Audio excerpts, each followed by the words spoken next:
Welcome to Recently Logged, where we're back. A dinosaur story.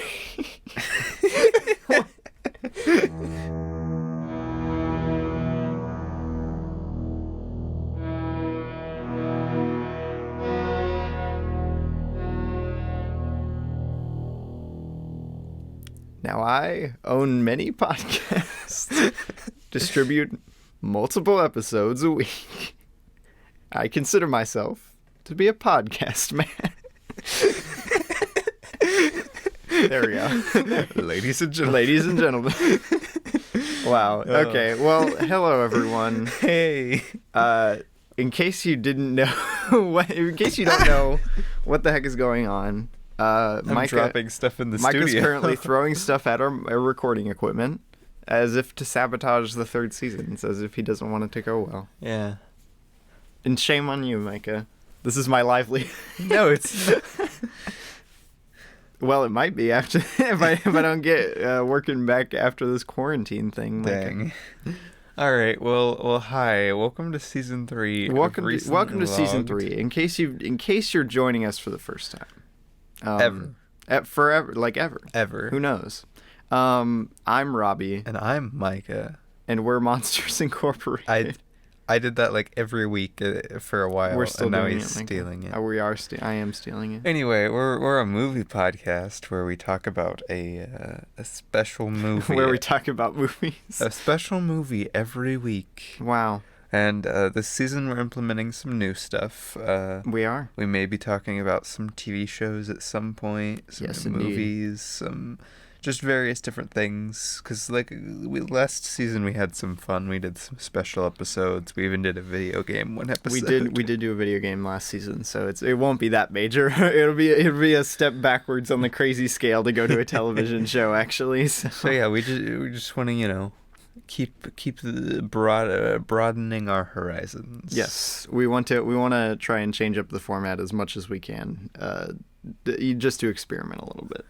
So this week we're talking about There Will Be Blood. Yeah, in case you couldn't. Right. Hopefully, if you've seen There Will Be Blood, you could tell. Also, the cover of this is like, in your face, there will be blood. It literally says "There will be blood" like 5 times on it. So, yeah. Oh yeah. Fun fact, guys. I'm designing custom episode art for every episode now. Now you may be fooled. You may think, "Wow, that just kind of looks like the normal cover with "There Will Be Blood" written on it," and you would technically be right, but he recreated it. I did recreate it. Yes. Because it says there's going to be a thumbnail version. I created a whole. It's a whole thing. Okay. The other episodes will probably be a bit more different from the posters. Yeah. Hopefully. But this art just looks so good. How can you? It really does. Yeah, I was about to say literally the best looking piece of media, like promotional media, connected to this movie. So I'm happy to recreate it. All right. Well, let's get into the meat of the podcast, if you will. What is the meat of the podcast? Open up with the basic facts. They could just read that in the podcast description. They could just read it in the podcast. No, it doesn't have the charm, the charms, and the personal touch. The personal touch, of course. Why not? Gosh. Why don't we just write out our reviews in the future? Right. Put them in the podcast description. And you just be like, well, enjoy that podcast description. Exactly. All right. So, There Will Be Blood is a 2007 movie. It is rated R. It is 158 minutes. It is a drama, apparently. I didn't know if they heard me gasping. Its brief little synopsis on IMDb is a story of family, religion, hatred, oil, and madness, focusing on a turn-of-the-century prospector in the early days of the business. Yes, indeed. That is correct. And the cast, which on IMDb, the cast is listed so weird because you have Daniel Day-Lewis, top billed, obviously. Of course. But then you have like 4 silver workers. 4 of the silver workers. And then you have HB, that one guy. Oh, you want to know what it is? I bet you it's in order of appearance. Because those are the guys with him when he's the silver miner at the beginning. That's weird. We also have Baby HW. Dylan Frazier as HW. Heck yeah. We have Paul Dano as Paul Sunday and Eli Sunday. Yeah, it has to be in order of appearance. But yeah. Any other cast of note to this? This is such a weird cast. I did if you guys want to like double check any of this or view the actors or crew's pages, I have the main ones linked in the podcast description for you. Yeah, this is listed very odd. I have the regular billing on the description. So yeah, it was directed by Paul Thomas Anderson, and the screenplay was written by Paul Thomas Anderson, based on a book by Upton Sinclair. Very cool name, I will say. Both names. It won 2 Oscars, one for Best Performance by an Actor in a Leading Role, and one for Best Achievement in Cinematography. Well deserved. And on it both was fronts. nominated for Best Picture, Best Directing, Best Adapted Screenplay, Best Film Editing, Best Art Direction, and Best Sound Editing. Dang, the sound editing is really good in that too. Dang it. Yeah, this is a really good movie, Okay. I think, if you can't tell. Yeah, I got a lot of award buzz apparently. I was not aware of that, but rightfully so. Right? But yeah, basic facts. those were very basic, Micah. I know. We need some personal facts. Oh, we need some personal facts. Well, we don't have to. I was just making a joke. Let's look at the trivia. Yeah, find at a the cool trivia. trivia thing. For those who don't know, the basic facts is just movie info.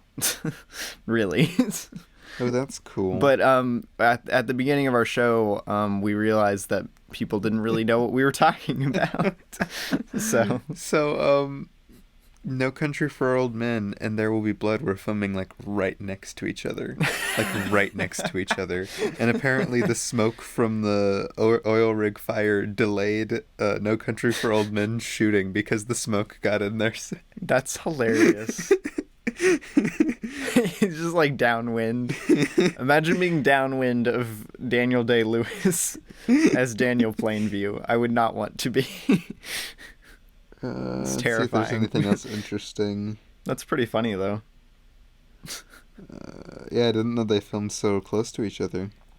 I mean, it makes sense. The landscape's like the exact same in both movies. Oh, dang, that's sad. What? This is the first Paul Thomas Anderson movie to not feature Philip Seymour Hoffman. That is sad. Dang.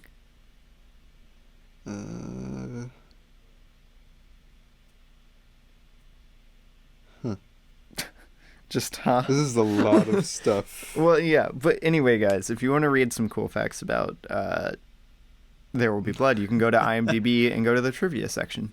It has a lot of cool stuff. Also, here's an interesting thing, and if anybody's watched this movie, they know that Daniel Day-Lewis's performance is like insanely good. It's literally. But apparently, he worked on his character, like how he was going to play it, for 3 years. That doesn't surprise me. It's such a insanely well fleshed out performance. Like, it's insane.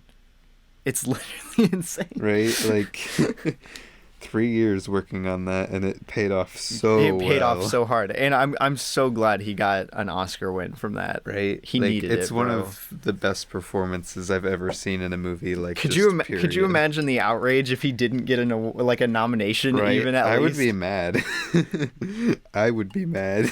I would actually be mad on the behalf of Daniel Day-Lewis. It would be like Adam Sandler in Uncut Gems. No. Oh. It's not to be, Micah. What if Adam Sandler played Daniel Plainview? Everything would be wrong. It would be such a different movie.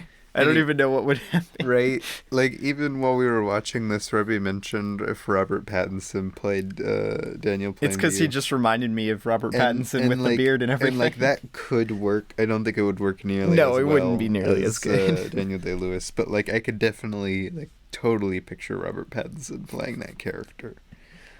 But, like, Adam Sandler. Adam Sandler. No. That'd be pretty funny. All right. Do we want to get into our basic thoughts? Our opening thoughts, Micah? Opening thoughts. Opening statements. It's like a court case. We turned recently logged into just like it's a courtroom drama. It's a courtroom drama. But yes, let's do it. So, what do I think of the 2007 drama directed by Paul Thomas Anderson, There Will Be Blood. Dude, why are all of the cast listing of this? I opened up Letterboxd and it goes Daniel Plainview. That's what I was saying. Okay, Paul no. and Eli, and then Elizabeth. Why are you still on Fletcher this, Micah? Hamilton. Why are you still on this? Henry. Okay. Wait, Henry? Okay. But anyway, for those of you who know me, as a close personal friend, Close personal buddy. you probably know that I absolutely adore There Will Be Blood. Like, it's on my all-time favorites movie list. If you follow me on Letterboxd, you might have seen that. I don't know. Does anyone even look at lists of people they follow? I know I do, but I think I'm a weirdo for doing that. I only do if there's a specific reason. Okay. But yeah, it's on my all-time favorite movies list. I've seen it 3 times now, and I have loved it even more every single time I've watched it. It's honestly eyeballing one of my top 3 favorite spots, if I'm being honest. But yeah, no. What to say about it? I think in my review that I just logged yesterday, because we watched it for the 3rd time. I don't know how many times Mike has seen it. I think probably it was 3. We've watched it every time together. Okay. With my review yesterday, I said it's probably one of the greatest films ever made, and I think I'll stand by that, actually. Literally, I think almost every technical element is here. Like, literally everything is functioning at the highest possible efficiency that it can. It's kind of insane. It's gorgeously shot. It's almost hypnotizing in the way it's edited and paced. And it's so it's sound design, if you will. Yeah, it's a very atmospheric film in a lot of ways. And its editing and its cinematography and just everything comes together. Not to mention one of my favorite movie scores ever. Ooh, the score. Hands down. The score. But yeah, no. What else to say about it? Like, literally, in my mind, if someone asked me, Robbie, you like movies, if you could only show someone one movie, what movie would it be? It would be this movie? It would be this movie. If I was just trying to introduce someone to movies. No, see, if I was just showing them a movie just to show them a movie, it would be La La Land. But if I was trying to show them if they'd never seen a movie before and I was trying to show them the peak of what movies can do, I would show them this. Very interesting. That's my go-to. It's my go-to, this is cinema. This is literally the peak of cinema right here, guys. This is my go-to film that's like that. Yeah. But yeah, this is actually part of the reason I want to be a cinematographer, this movie. Ooh. Not the only reason, but literally this, every time there's a fun shot in this movie, I'm literally this is exactly how I'd want to shoot my film when I shoot a film. Yeah. It's insane. The cinematography is amazing. But yeah, no, we can get more into that later. Yeah. That pretty much my thoughts on it are, it's really freaking good in almost every aspect I can think to criticize a movie, you know? Yeah. But yeah, what do you think of There Will Be Blood, Mike? Allow me to rehash everything you just said. Yeah. So this movie, I love this movie. I think it's great. Great. I honestly think it's one of the most technically perfect, if not the most technically perfect movie I've ever seen. That being said, it's not my favorite. I don't think it would ever contend for my favorite spot. But it's I enjoy watching. I love watching it so much. And just in terms of movies that I would give 5 stars, this is not my favorite. Yeah, this is not on your favorite end of 5 stars. It's definitely long. It's purposefully long, and it doesn't feel when watching it doesn't the even movie, feel that long. You're not it's it's so long. But afterwards, I'm always wow, that was really long. Like I said, it has if I may interject, I said, it has dead on pacing. I don't know how they did it. For an example, the story of that structure, too, it's insane. At the very end, we were actually watching this with somebody. They were watching it for the first time with us last night, Mm-hmm. and we got to the end, and there was like 30 minutes left, and it was literally two scenes. Two scenes But of the like movie those were left. two scenes are like they worked so well my pacing gosh. wise, and I don't know how you do 30 minutes scenes. There's like a and not, 20-minute long scene with just two characters sitting and talking to each other. right, like it's stuff like And it's that. one of the best scenes in the movie. And really, I think the biggest thing I like about this movie, beyond just everything being so amazing, is the atmosphere of this. I love, like, atmospheric things, be it, like, video games, movies, anything like that. That's one of my favorite elements of visual media, is atmosphere. And, like, the score is incredible. Like he said, one of my favorite scores ever. And that combined with just the amazing cinematography and the way the cinematography works so well with the story.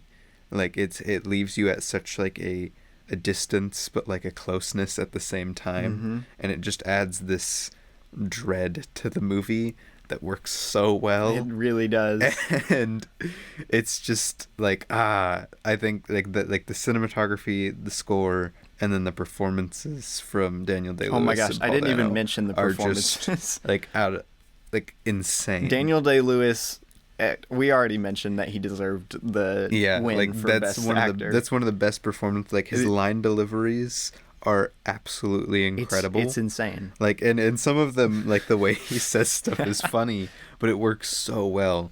And like this character that they made, like I said when we were watching it, he feels like he could literally just like go off and murder somebody at any time. I swear, he looks like he's about to like pop a blood vessel every frame of this movie. And then Paul Dano comes out with like playing Paul and Eli, and like Paul at the beginning. I literally almost didn't recognize, like the first time I watched this, I literally almost didn't recognize that it was the same person. I was like, wait a minute. Like Paul at the beginning, he seems like such like your average just guy. He like seems so normal, and then his performance as Eli is just insane, and he seems so like weaselly and gross. And it's literally like if I saw him in something, like I almost wouldn't recognize him. He changes his physicality so much for just Eli, and it's crazy. Like from Paul to Eli, it's such a contrast of like just acting. That's so a testament. insane. That's a testament to how great that performance is. Like Eli and Daniel are the two best performances in this by far. Now I'd really like pretty much all the other characters are good too. Like literally, there's not. I don't think there's a bad performance. But in this like movie. Those two performances are like actually they're like insane. Some of the best performances ever. Micah, if someone asked me what is acting, right? Like those. Oh my gosh! Literally, not for a single second throughout this entire movie do I question like, is that Daniel Plainview and not Daniel Day-Lewis, you know? Right? Like, and for how funny some of the line deliveries are, he does it in such a serious way that works so well. Crazy. So, like, while he may say something and I may, like, laugh because, like, it's hilarious. Like we said, we were kind of mocking his performance in the opener. Ladies and gentlemen. But it works so well. But that's just how well formed the character is that you can mock it, and it's not just like Daniel Day-Lewis, it's the actual character. Yeah. So yeah, I know that was a little bit more than basic, but yes. It's incredible. Those are the main things. Yeah, those are the main things. Those are the main things we want to mention when talking about There Will Be Blood. But let's get more in depth, shall we? Do. Hello, welcome to the discussion. The discussion. You should have said the conversation, Micah. Made it a Francis Ford Coppola reference. I could have gotten all the Francis Ford Coppola people laughing. All the Coppola stands watch PTA. I mean, probably. I love how our grandma listens to this podcast. She's not going to have a single idea what Francis Ford Coppola or if we PTA. just said PTA. Yeah. Or at least I hope she does. Yeah, I was about to say. Don't go watching PTA movies, Grandma. I was about to say, if you're going to watch any Paul Thomas Anderson movie, watch this one. This is the only one I would say go watch. But please don't turn on like Boogie Nights or something. Oh. But anyway, Main discussion, Micah. You wanna pop us off with a question? Yeah, let's kick it off with Since we're keeping our format so far, right? may as well. Our formula. If the formula works, why tamper with it? Right? That's what I'm saying. I like our formula. I feel like it progresses well. It does. I've got a question. What is your favorite element of the movie? Oh my gosh. You're gonna make me As pick in, like, acting, favorite technical elements, score, oh my god, story, it might pacing. Just literally. Can I just pick the movie as a whole? Just the movie. Oh man, it would have to be between probably like top 3. Oh man, everything's so perfect. Top 3. I'm saying performances, cinematography, score is my 3 favorite elements. But those are the ones we've kind of already talked about already. So yeah. Runner up, almost in the top 3. What would it be? It would probably be the structuring of the story. It's literally, I can only dream to have a screenplay at this level. Yeah, writing something this long that takes place over so much time. It's insane. Is incredible, and like everything about the story that they're trying to tell is so like poignant, I guess. Like the ending is so like it brings what they were trying to say like about the characters around so well, and it just the ending is so amazing. I'm very interested to see if the book is as good as the movie is, honestly. Right? I don't think I knew it was based off of a book until yesterday.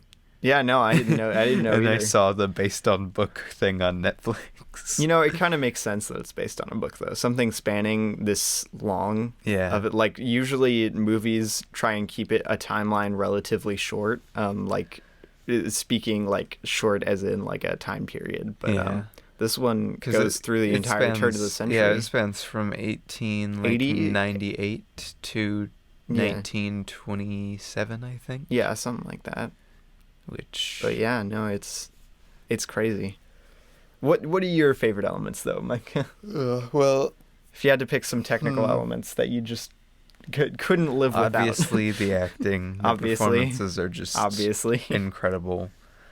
The score, cinematography. Wow, real original. The production design is great, gosh, like amazing. The effects and everything, the practical effects and everything that they do are amazing, like incredible. The oil.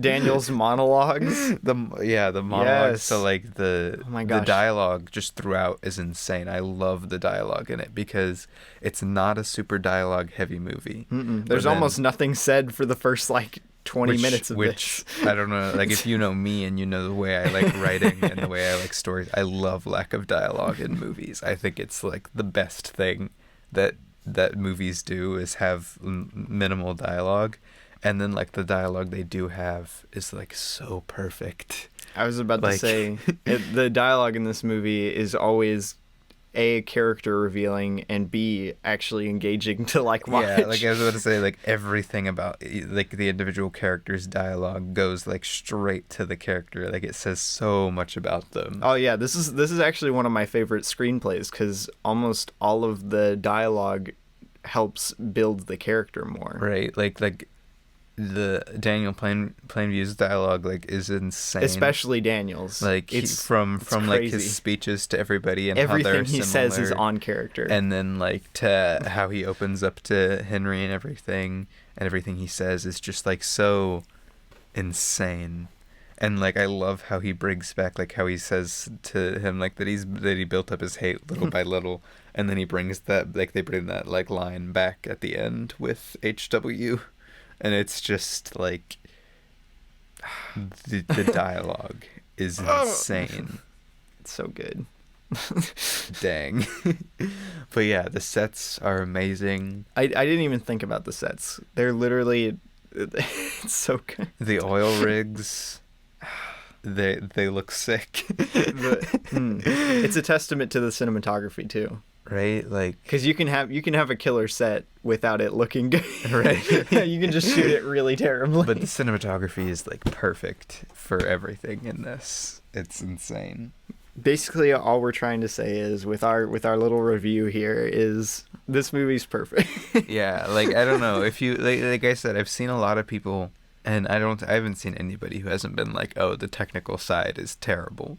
Like almost everybody I've ever seen has been like, yes, the technical side of this movie is amazing. The one complaint I've heard from most people, like every like lower review, I didn't see any negative reviews besides the Waluigi one. But every lower that was a fun review. Every lower review I've seen from like friends and stuff on there has been like, I just didn't connect with the story. Which, I mean, fair enough, I guess. Yeah, and I didn't have that and problem. I connect with the story a lot. I could see that happening though, and if you don't, a lot. Oh no. No, oh my gosh, I was like it. Guys, if I disappear someday. Oh no.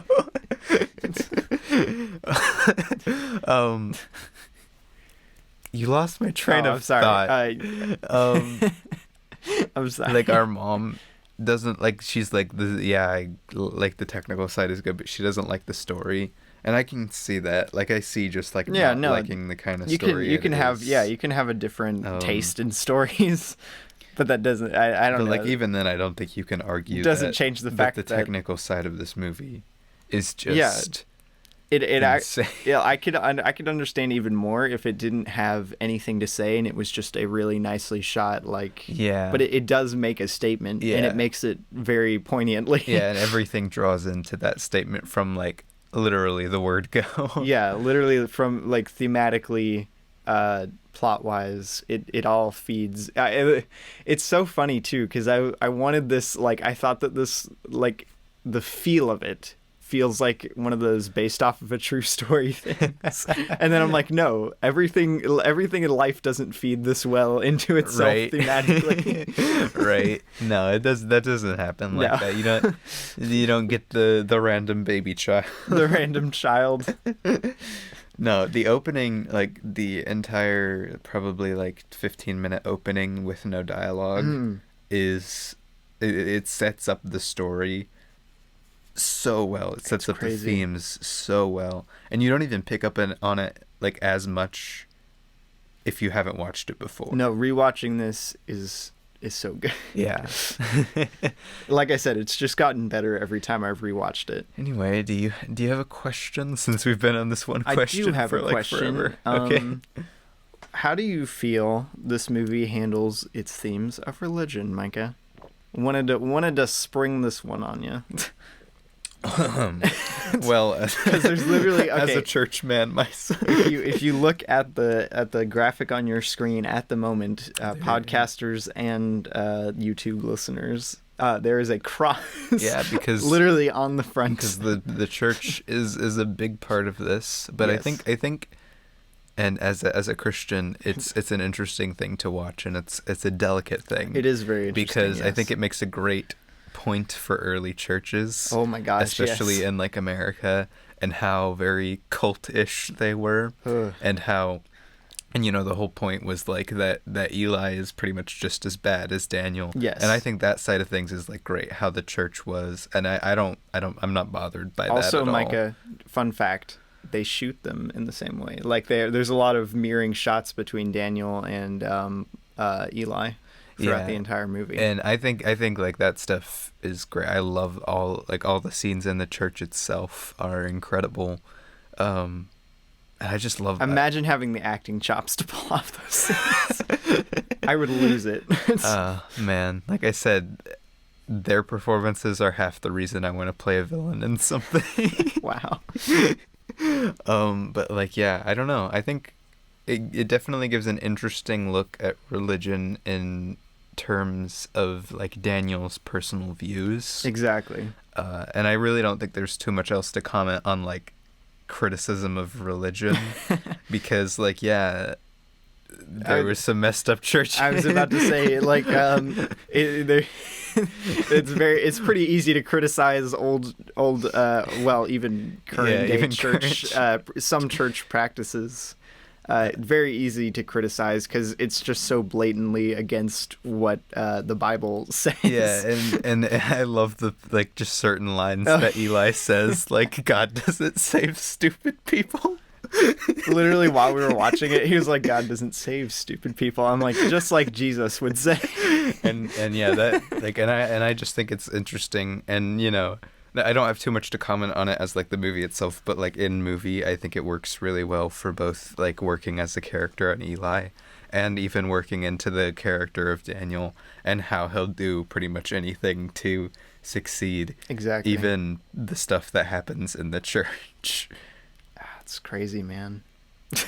What a wild time.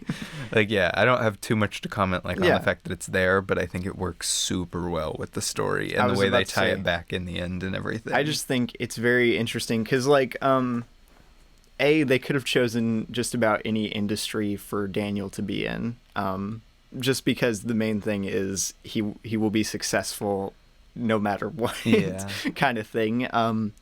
But I really like the fact that they chose oil, which does bring a communal wealth, which does feed into the whole community thing.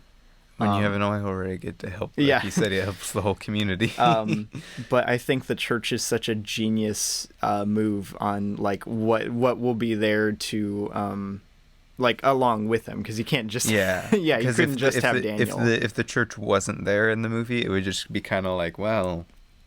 But I think it's just so brilliant to choose something that was viewed as such a cornerstone of the community back in that time period. Yeah, and giving the conflict with the church and everything, and Eli ties it in so much to like the environment that they're in, and not just like, oh wow, look, it is an oil rig, and also two guys and are arguing. Also two guys are shouting and throwing each other around in the mud.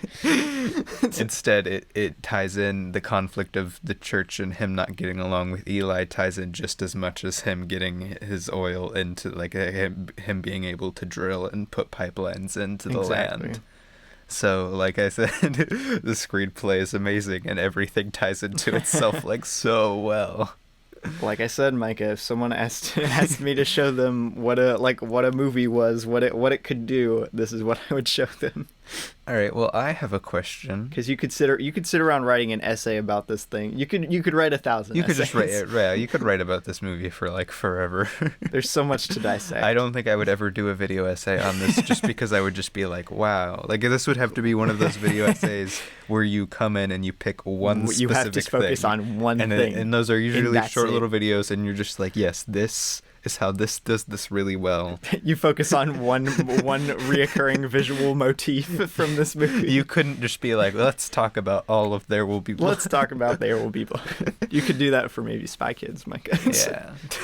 I'm gonna do the second movie that I would show people if they asked me to show them what cinema can do. 5-hour dissection of the Spy Kids franchise. Yes. But yes, what was your question? My other question is a classic question. Question. I like to think of it as a classic question. I like to think it's been featured in all the seasons. Wow. What is your favorite scene or sequence? Dang it, man. And I have an answer for this. This is super hard because there are so many just like... This entire movie is my favorite sequence. But yeah. Give us an answer. Dang it, man. Because there's such an obvious choice. Yeah, I have mine just because it's the epitome of what I think works so well. And like it's my favorite part of the movie. Honestly, I might have to go with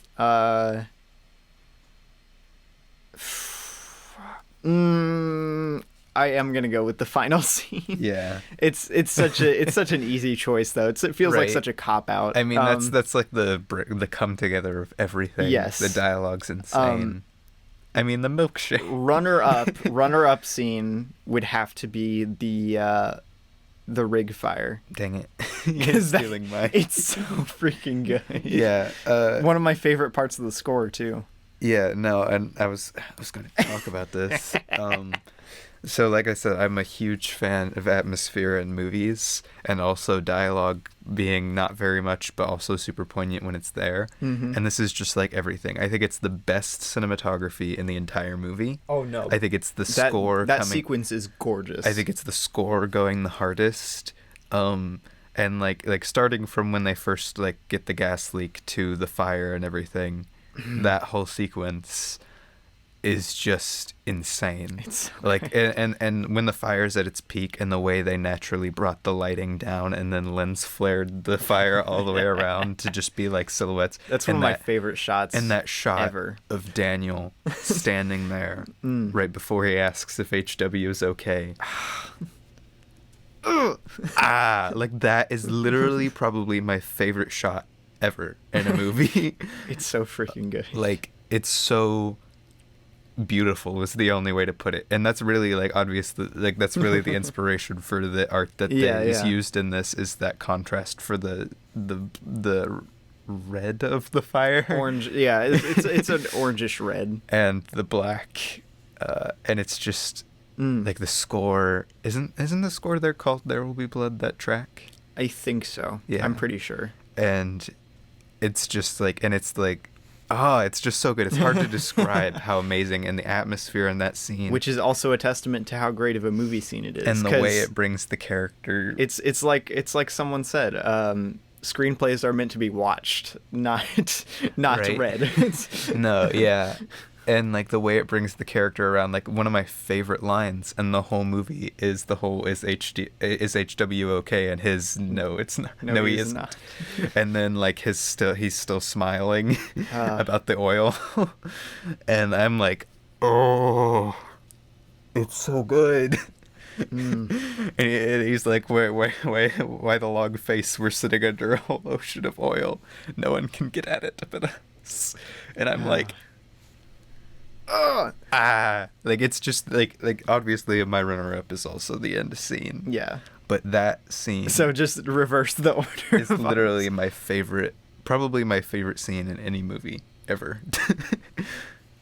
Like it's it's insane. It's beautiful. Even if you don't watch this movie, because I don't know, maybe you don't watch rated R movies, you just look up the content for this first. I was actually going to mention its rated R status. Yeah, we can talk about that in a second. But even if you don't watch the movie because it's rated R, watch that scene at the very least. Right. Find that scene somewhere.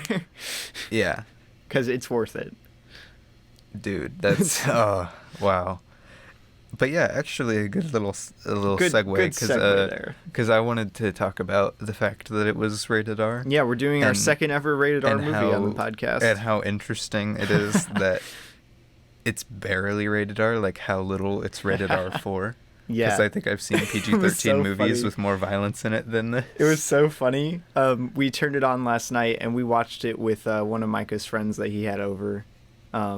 And when the rated R rating popped up in the corner, it says some violence. And that's it. That's it. And I'm like, what? But I was thinking, like, because I was like, man, why did they go with an R? Yeah. Rated R? And I mean, like, and I think it's an interesting discussion for, like, movie ratings themselves and how well.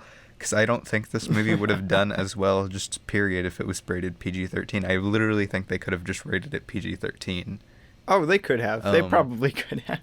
But I think, I don't know. Literally dial it back even the tiniest notch, and it's a PG-13. Yeah, literally just like cut away a little bit more from that final scene, and PG-13. I mean, like even like easy. I said, True Grit is rated PG-13, and they're slicing fingers off in that one. Fingers off. Yeah. But like, I think it's just interesting how marketing for a movie like this, I don't think it would have done as well if it wasn't rated R. Yeah, no, it's very interesting to mention how a rating affects its performance commercially and critically. And even like your mindset going into the movie. Exactly, like you go in, like for me anyway, if I go into like an intense movie or a horror movie or something like that and it's rated R, that gives me like a vibe of like, wow, this can be a little more off the hinge. I was about to say, they really got to do what they wanted to do with it. Yeah, and I think, I don't know. I definitely wouldn't show this to a young kid. No, don't. And that's not what I'm saying. Don't bring your kids to watch There Will Be Blood. This is a very intense movie. It deals with some very mature themes, and it's pretty terrifying actually. No. I wouldn't want to watch this as a child. But I just think it's interesting that they went for the rated R when there's really not much here actually making it rated R. Yeah, no, there's not much actual like content that would need an advisory. Yeah. You know? I don't know. I just think it's interesting, and I think it, like, as stupid as this sounds, is going to sound so stupid, and I guarantee my mom's going to laugh at me for saying this. But I think the rated R-ness of it kind of adds to its atmosphere for me. Its atmosphere of like. No, I would agree. I would agree with it that. being like adding to It's like, 'cause Daniel can do like anything. He could pop off and just murder a bunch of people. Which it's interesting that part of its success in atmosphere comes from something that's not even part of the movie. Yeah. Because you go into an R-rated movie most of the time not knowing what to expect. And it really does, having that R looming over this entire movie really does make it feel a lot more unpredictable. Yeah, like you get a little, you're like, oh my gosh, she could It does put me a little more on edge. She could just murder this guy. Exactly.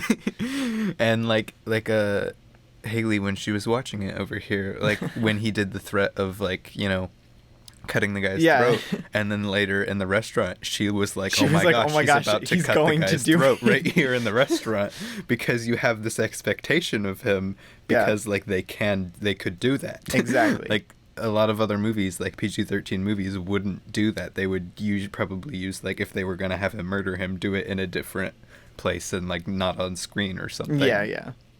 But yeah, no, very interesting to note. But yeah, no. For anyone who hasn't seen it yet, it's rated R for, like it said, some violence. If you're okay, if you can handle a little bit of blood, because there will be blood in this. If you can handle a little bit of blood, you should be fine. It is pretty much a rule. There's some mild profanity, but a lot of it is actually used in context. So yeah, and there's hardly any profanity even then. Yeah, I was about to say there's really your average PG-13 movie is gonna have way more language than this. Heck, your edgy PG movie might have more language than this. Right? Like, if you go onto IMDb and you go into their little parents guide, one of the first things is like there's like no language, and then this one's like there's almost no blood and gore until the very end. Honestly, could have been rated PG-13. Yeah, no. But yeah, if in case you are letting the R rating hold you back from watching it, if you are comfortable with watching a PG-13 movie, you're gonna be fine. It's pretty much all I'm trying to say. Ask your parents. Yes. Get your parents. No, to watch this with you. Get your parents. Yeah, it's a fan flippin-tastic movie. Have your parents watch it with you. It's good. But yeah, it's the. Do you have any other questions? Do I have another question? I don't know. I feel like I've covered all of the elements that I like really love about this. I feel like we're rounding around the discussion. Yeah, no, it feels like it's coming to an end. What else could I even ask about this? What do you think of how HW is sprinkled into the story? Because he's not really there for a good portion of the movie, but he is very important to the story. I was about to say, I think he's really great. He's the drive of the story. I was about to say he is the driving force, other than like, Daniel's incessant need for success. Right, yeah, and those are the two things like Daniel, like as the character, like needs is like he needs his son essentially, and he needs to be successful. Yes, and that's why like even though HW leaves there, like he's such a central part, like, and they talk about him a lot. Yeah. And you know, Daniel gets very mad a lot having to do with his son and everything.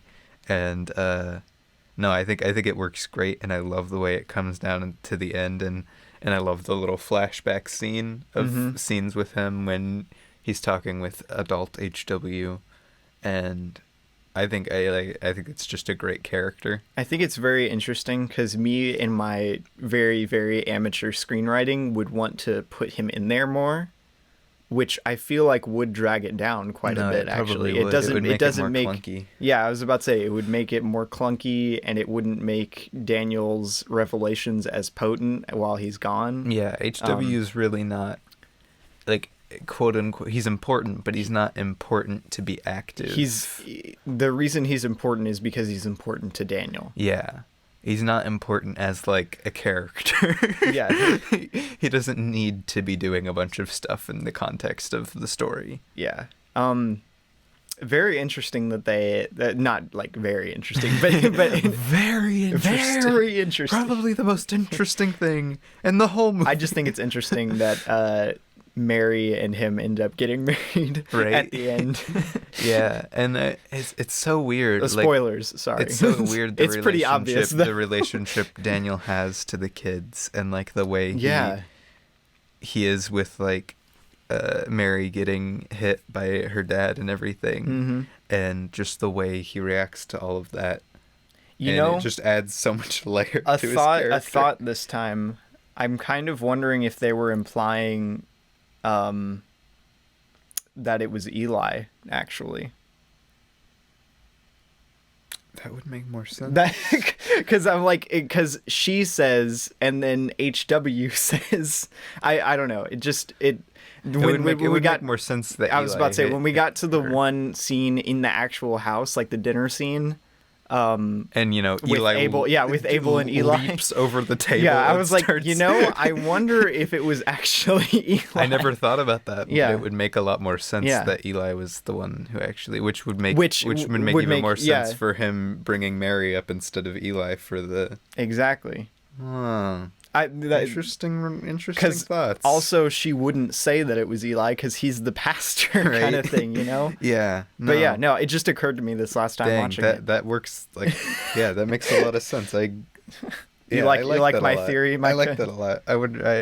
Because like her dad never seemed really like the kind of person who would do that. Abel always seems like kind of a resigned kind of dude. Yeah, he doesn't seem like the kind who would be like where you have Eli leaping over the table, where he's literally screeching and leaping over the dinner. Those screeches he does, man. Oh my gosh. But I just fun thing I picked up on. Yeah, I'm glad you brought that up. That I probably would have never thought of that. It's very interesting. But but that, like I said, that's how insanely consistent the characters in this are. That we'd be like, Abel really doesn't seem the type. Whereas, it makes perfect sense for Eli too. Yeah. No, I like that. All right. Do we want to do closing thoughts if you don't have any other questions? Yeah, let's move into our closing statement. Closing statement. All right, Micah, since I shared my fun fact, you have to go first. All right. Closing thoughts. I mean, man, how to close the thoughts on this. What is there to say? It's a practically perfect movie, and I know a perfect movie is impossible. I will stand by the fact that a perfect movie is impossible. Yeah. But I think this is honestly one of the instances of, like, the closest you'll get. This is about the closest you can get. Like, everything's going just about as hard as it could. And it's got some of the most memorable stuff I've ever watched in a movie. It got some of the best, just pretty much everything. The performances are literally so memorable and so in-depth. And that's the thing, like, everything about this movie is so layered and so in-depth. You could tell how much time and thought was put into every element of it. Even, like, Daniel Day-Lewis spending 3 years trying to get his character down. So much work and love was put into this movie. And it pays off. It shows so on every side. And I think it's a movie that I will watch forever, probably. I was about to say, if I die after I finish watching this movie, because I wouldn't want to die in the middle of it. If I die while I'm finishing watching this movie, I will rest at peace. Deathbed. What do you want, Robbie? Turn on. There will be blood. And I don't know, like it's not, like I said, and the reason I said at the beginning that it's not a contender for one of my top favorites, the story itself doesn't speak to me in a way that I would be like, wow, this is changing. Like this is affecting This is me. life changing, baby. Like most of like what I would consider favorite movie material does, and that's the only thing holding it back from being like in my top 4 favorites. Because it's so good. Quality wise, it could easily contend. No, quality wise, it would probably beat most of my top 4 favorites. But yeah, no, that's probably, that would pretty much be my closing thoughts. Is like, it's honestly one of the most perfect movies I've ever seen, and the only thing that's holding it back for like just being at the top of my personal favorites is just the story. While it's amazing, just isn't like, it doesn't speak to me. that story really speaks to me. Yeah. So yeah, that's my closing thoughts. All right. My closing thoughts. This makes me wish that there were more Paul Thomas Anderson films that I would actually be willing to watch. You know? Yeah. For those wondering why, just content. Most of the time sexual content that I would not be okay watching. But yeah, no, I absolutely adore this movie. And honestly, it was in my top 3 at some point on Letterboxd. It ended up getting kicked off by, I think, Suspiria, because I do really love Suspiria. Yeah, Suspiria, and I don't mean to interrupt. No, but as for my rated R comment earlier, Suspiria was the same way for my horror reference of like it being rated R gives you that vibe of like, oh my gosh. Oh my gosh, exactly, yeah. But yeah, no, like I said, it makes me wish more of Paul Thomas Anderson's work was clean enough for me to watch it, you know? Because I absolutely adore this, and I absolutely adore Anima too, because that's the only other PTA thing I've seen.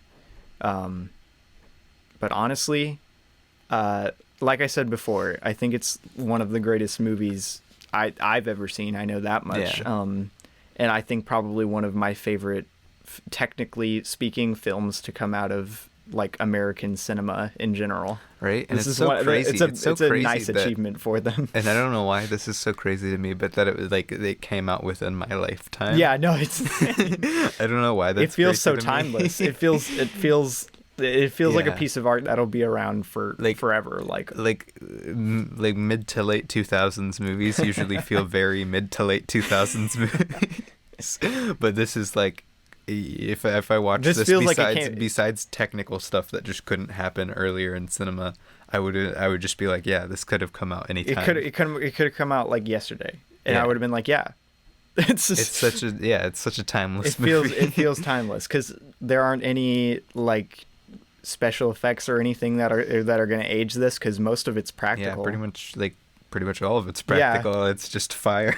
And literally all of like it's such a solid story with such incredibly memorable characters. I feel like this is going to be a classic for a long time. Yeah, like, and it's interesting because I don't hear, like, obviously not too many people are like talking about it that much anymore. Yeah, but like, well, I mean, it came out over a decade ago now. Yeah, but like, I don't know, it's just such a movie that like I feel like just holds, and it's the same way for me. I feel like for most people who watched it, and like it holds just like a little place, like that that it may not be a movie you go back to the most, and it may not be like your favorite, but it always is one that's like there's always the corner solid hit. There's always the corner of your mind that has the "There Will Be Blood" section. Right. There's always a corner like, yes, that's playing There Will Be Blood score. But yeah, no. In conclusion, and without a moment to spare. No, it's go watch it. Please. It's on Netflix right now, so there's no excuse to not watch it. Unless you don't have Netflix. Which, like, who doesn't have Netflix in this day and age? Create a new Gmail and start your free trial. So you can watch this. Watch this. Watch. What else? What else? Pan's Labyrinth. Ooh, yes. Watch. Ooh, be a bit more weary of the R rating on that one. Watch Hail Caesar. Yes. Hey, go listen to our episode about Hail Caesar. What's good on Netflix right now? I don't know. The first 2 seasons of Stranger Things are really good. Watch Stranger Things. Yeah. Watch Hunter x Hunter. No. Death Note. Ooh, yes, Death Note is very good. We need to do a Death Note episode one of these days, because it's... Oof. Yeah, there's a lot of good stuff on Netflix right now. Is the Yeah. moral of the story? Yeah. But anyway, let's go into our final section, the final countdown, if you will, Micah. What was our final section? I still wanted to do the what we watched. But we've watched so much. No, we're only doing past week. I'm keeping the rules to it has to be within the last 7 days for us to talk about it. I'm like, but we've watched so much. Yeah. For those wondering, we did take a 1-month hiatus. If you're listening to this after the initial release. Yeah. What was our last episode? It was our 2020 wrapped episode. Oh yeah. We did live. Yeah, we did a live here's episode. Run, which was December 6th. Run. So yeah, it's been a while. Yeah, we've watched a lot of stuff. But yes, let's get into what we watched. All right. Or what we watched. Also, for those who are listening to this for the first time, like this is your introduction, first season, whatever, you can follow both me and Micah on Letterboxd to keep up with what we watch, when we review it, that sort of thing. If you are that interested in what we have to say about movies. I review a lot of movies lately. Yes, yeah. My Letterboxd is Micah or games_things. Currently my profile picture, if you just type in Micah to members, my profile picture is the fat rat Ratatouille. And I am Robbie Grayway on Letterboxd. It's just at Robbie Grayway, and my username is Robbie Grayway. So yeah, for a recently logged, if you will, we just go to our diary and go and just say the movies we've logged. I was about to say this fun facts, guys, for season 3. Fun fact: this was the title, the originating title for the podcast. Was we were trying to come up with something film related, and we were like, well, we do log a lot of stuff on Letterboxd. Recently, what if we make a podcast where we talk about what we've recently logged? And then we were like, boom. And Robbie actually, he was the one who said recently logged, and then I was like, dude, just do that. Just and do then that. He second guessed the name for forever, and I was like, no, just do that. It's because I wanted to do something like the Cinecast. The Cinecast? No. Literally the lamest name known to man. There's probably a podcast out there named the Cinecast, and we hold nothing against you. Oh, wow. Anyway. Yeah, but anyway, let's talk about what we watched. Today's the 1st of February. Yes. And we will be talking about everything from the 25th onward. Yeah. And just for a little context going into mine, if you listened a while ago, I was doing a Pixar ranking video on my channel, in Grayway Films on YouTube. In anticipation for the release of Soul, I believe. And for this one, in anticipation for release of Earwig and the Witch, I think is what it's called. Yes, I believe that sounds correct. A Ghibli ranked. Heyo. And so a lot of this is just going to be Ghibli movies, and I'm not going to talk about them in that in-depth because I'm just that's what the video is for. Yeah, but to start us off, we wanted to give an honorable mention to Grave of Fireflies. Grave of the Fireflies. Grave of the Fireflies. It was our first watch of it. Yes. And wow. It's an incredible movie. It's top tier Ghibli, honestly. One of the saddest movies I've ever seen. It really is. From a screenplay standpoint, it's one of the most tragic movies I've ever seen. But it's so amazing. Go watch it. It's on Hulu. Not technically in our range of the week, but still. Wanted to give it a shout out. Please watch the sub and not the dub. Oh, if yes. you watch dub anime, I will kick you off the podcast. Micah, there are some people I follow on Twitter who tweeted out that dubs are better than subs, and I literally unfollow, block them. And I'm like, this is not a dub. This is the biggest L I've ever seen in my life. Dude, that's so horrible. I can't. The voice acting, man. You get the voice acting. I swear. The original flavor, the original dialogue. I was about to say a lot of the dubs aren't even directed by the same person. The actors have completely different direction. Man, that's so awful. Watch the subs, please, guys. Yes. But anyway, what did we watch on the 25th, Micah? We watched Kiki's Delivery Service. Kiki's Delivery Service. Who would have thought? It's a Ghibli movie. Kiki's Delivery Service. I'm not the biggest Kiki fan, but I still gave it 3.5 stars and a like. It's my second favorite Ghibli movie. Yeah, I could go into my thoughts on it, but I'm not going to. You could read my review on Letterboxd, which sums up my thoughts on it pretty well. What to say about Kiki? like I said, it's my second favorite Ghibli movie. Go watch it. It's good, but it's just not my cup of tea. Kiki is the most relatable, one of the most relatable movie characters in all of history, I think. Robbie, in my review, I call Kiki annoying and a jerk. No! How could you, Micah? That's actually, like, that's my thing. I just don't connect with Kiki at all. I find her annoying. What is your deal, Micah? You need to have a heart. That's the reason I don't like Kiki's delivery services. I don't like Kiki. How could you?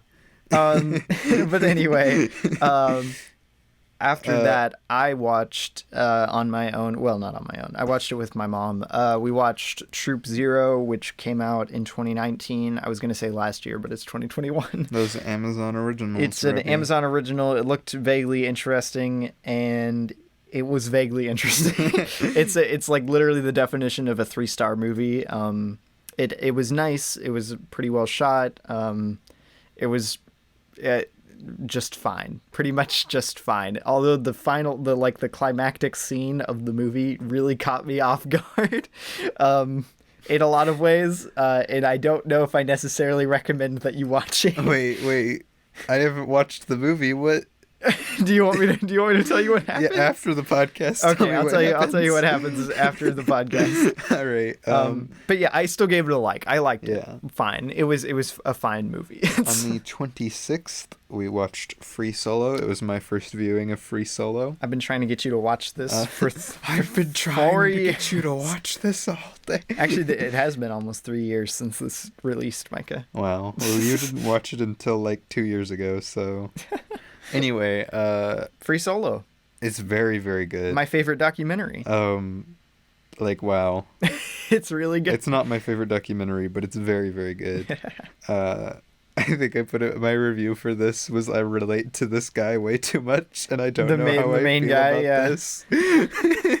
I'm like, I do that, but It's probably the only like sports documentary I've seen that I've liked a lot. I mean, like, as much as it is technically a sports documentary. It's not like a sports documentary. Yeah, it's not like sports. It's not like, football, basketball, baseball. Like, it's not like those kind of sports. But it is a sport. Yeah, climbing is a sport, but I'm just saying, like, it's not that kind of sports documentary. This was my third time watching it. It's really interesting. It's beautiful. It's intriguing. Beautifully shot. It makes a very interesting documentary. It's definitely not boring. It's got like it's not just like, oh look, he climbs a mountain. Look, he climbs the mountain. There's a lot going on in this with the characters, with the documentary crew themselves. They're people, they're not characters. Yeah, I've been talking about movies too much. The people, the documentary crew themselves. And I really hope this guy gets therapy. Right? Though the thing I looked up is pretty neat. I'm not going to spoil it. It's not going to spoil real life for you. But the thing I looked up is very comforting to know. Well, there you go. Yeah. Definitely give it a watch. It's on Disney Plus at the moment because it's a National Geographic thing. Yep. But yeah, no, it's very good. Also on the 26th, I watched Only Yesterday, another Ghibli movie for the first time, which I was pleasantly surprised. It was better than I thought it was going to be. Hey-o. Not my cup of tea for overall, but like it was. I liked it more than I liked Kiki. I rated it the same. That's a crime, Micah. 3.5 stars. Okay, fair enough. It's. And then after that, I guess it was that night probably. Yeah, probably. We watched Crouching Tiger, Hidden Dragon again. One of the most fun movies you could turn on. It slaps, man. It's the only way to describe it. like just the combat alone, like whoever. And I know the choreographer also worked on The Matrix, but whoever choreographed this was a genius. It's literally insane. I don't know how they do it. A genius. My favorite Ang Lee movie, fun fact. It's because Ang Lee's other movies aren't that great that I've seen. Though Brokeback Mountain is supposedly really good. Oh my gosh, I didn't know that. But Gemini Man and Hulk. But yeah, no. Man, how do you go from Crouching Tiger, Hidden Dragon's action to Gemini Man's action? What a step down. I don't know, man. Anyway, Crouching Tiger, Hidden Dragon goes so hard. It really does. If you've never seen it before and you are allowed to see it, Right? go see content, it. A little content advisory. It for gets a going little ahead and watching. steamy in a certain cave scene. So I wouldn't watch it without your parents' permission unless you are like already an adult. Then on the 28th, I watched 4 movies. Oh my gosh. I watched Porco Rosso, which was technically well, it must have been earlier that we watched Crouching Tiger, Hidden Dragon, because I watched Porco Rosso that night. Huh. Interesting. Like the night of the 27th. Yeah, we must have watched it earlier on, and then you turned on Porco Rosso, I guess. And then I watched Shrek. Oh yeah, and Porco Rosso I gave 4 stars. I really like it. Heck It's yeah. one of my, like, it's just, you vibe with that movie. It's so good. hard. Yeah. Then I watched Shrek, which is always fun, and I gave 3.5 stars. And then I watched Ocean Waves, which is Take me. definitely one of the more mid Ghibli movies. Ocean Waves, more like Ocean Mid, am I right? A lot more fun watching it again. Like I think it worked better watching it again, but the beginning, like the first, probably more than half of the movie just isn't fun to watch. No, it kind of sucks at the beginning. And then what did we watch, Rebby? Then we watched, you guys almost watched this without me, and I was very upset. We did almost watch this without you. We watched Sam Raimi's 1950 or 95. I mean, not 55. 55. I didn't think it was that old. But we watched the 1995 Sam Raimi directed movie, The Quick and the Dead. My favorite Western now. Probably this is my first time. This is my first time watching it. Probably my favorite Western too. It's so Dang. it's so freaking Like, great. Everybody always says Sam Raimi works so well with horror, and I've never seen any of his horror movies, so I couldn't comment. But like he works so well with westerns. It really, and like, his honestly, style. his style, The stylistic flair. it works so well in the Western setting, because Westerns are already kind of known for kind of an over the top dramatic, like romanticized version of life. And it plays into Sam Raimi's skills. This so movie well. was so fun. It For really a movie is. just about like a bunch of people standing around in a town shooting each other. This movie is so much fun. Yeah, no. Not my favorite Sam Raimi movie. Maybe on rewatch it might be. I think it might be my favorite Sam Raimi movie. Yeah, I you're not wouldn't a say big it's Spider-Man. his best. I would say Spider-Man 2 is probably better. Yeah, you're not a big Spider-Man guy. Yeah, I think I like it better than Spider-Man 2. But yeah, no. I really loved this. Fair warning, though, it is rated R for a reason. So Yeah, for a good reason, which yeah. But yeah, yeah. bit of a content warning.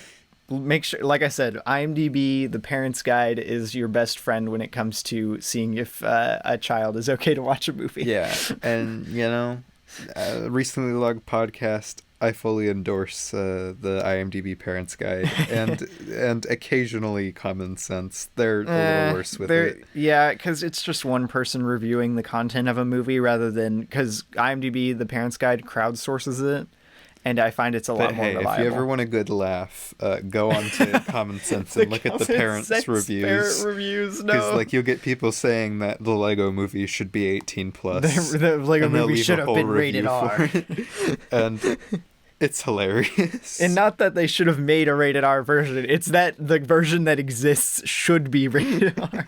Right. Anyway, it's so wild, man. On the 30th would be my next one. Yeah. On the 30th, we watched Pom Poko. Don't watch Pom Poko. Please don't watch Pom Poko. Don't do it. It's not worth it. I would have never done it, but it's a Ghibli movie, so I had to. Oh my gosh. But please don't. Save yourself.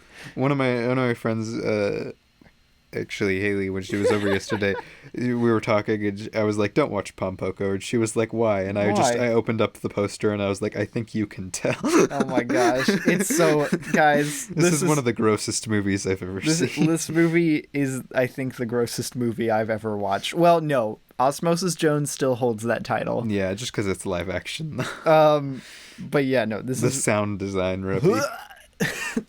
Don't watch Pom Poko. Dry heave after hearing the sound design in Pom Poko. Save yourself. Oh my gosh. It's not even a good movie regardless. No, it's not even that good. Like, even if I didn't find it disgusting and disturbing, it still wouldn't be that good.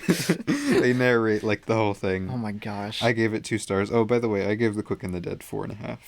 Very nice. Then I watched Whisper of the Heart, another Ghibli movie. I really like it.